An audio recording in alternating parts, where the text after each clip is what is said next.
রাদিয়াল্লাহু তাআলা আনহু বলেন, রাসূল সাল্লাল্লাহু আলাইহি ওয়াসাল্লাম বলেছেন, তাসাহারু ফাইন্না ফিল বারাকা, তোমরা সাহারি খাও, এতে বরকত রয়েছে।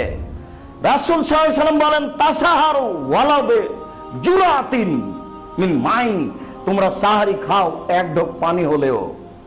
তিনি বলেন, ফাসলু মা বাইনা সিয়ামিনা ওয়া সিয়ামি আহলিল কিতাব ওয়ান নাসারা আস-সাহারু, আমাদের মাঝে আর ইহুদি খ্রিস্টানদের সিয়ামের মাঝে পার্থক্য হলো সাহারি খাওয়া।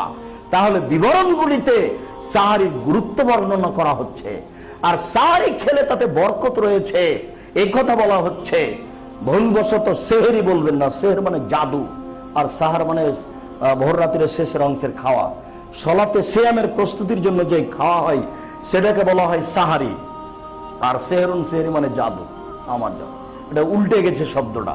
এরকম অন্যান্য জায়গাতে যেমন পরিবর্তন হয়ে আছে, এখানেও তেমন পরিবর্তন হয়ে আছে।